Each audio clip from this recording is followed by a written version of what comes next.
So recently, I discussed with you my non-negotiable features for a 7-seater. And right now, we have a question right here from Zanako22. Sabi niya dito, how about my non-negotiables for a hatchback naman? So tara, pag-usapan natin. So because this is a much smaller kind of vehicle, no, you will, I can say you will need a little bit less of the features that I mentioned before. But still, it's gonna be very great to discuss what are the features that are mostly offered for hatchbacks that I believe should always be there if you're gonna buy one.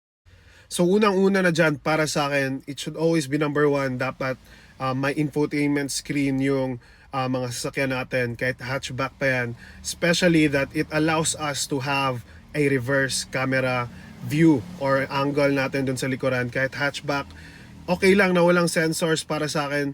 Even kahit nga sensors para sa akin that meron, I will still install one kung may hatchback ako.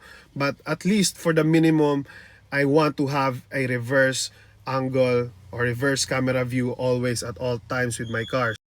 Pangalawa na dapat meron sa isang sasakyan talaga is yung power folding side mirrors. So we know that in terms of width, medyo mas manipis na yung hatchback, no? Pero para sa akin, iba pa rin talaga pag natutupi mo electronically yung side mirrors mo, especially dito sa Pilipinas. And since nabanggit ko na rin pala yung screen or infotainment screen, dapat meron na siyang Apple CarPlay tsaka Android Auto para modern. Next is ideally meron na siyang push start button. So imagine having to find the slot of your key kung naka-mechanical key ka pa lang.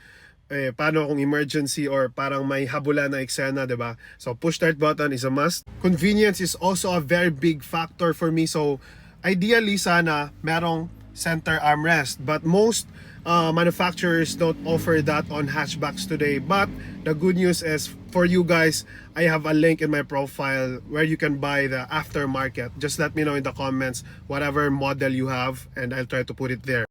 Ideally meron ding hill start assist control para sa akin kahit hatchback pa yan, kahit magaan na, some would say that you won't need that. Pero para sa akin, just in case meron akong madaming kasama or karga sa sasakyan ko, it's really good to have na hindi umatras yung sasakyan natin.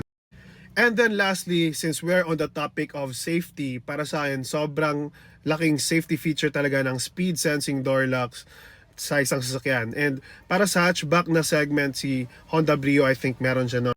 So just in case you're someone who's looking for the best hatchback today, we have a hatchback comparison on our channel. Go ahead and watch it.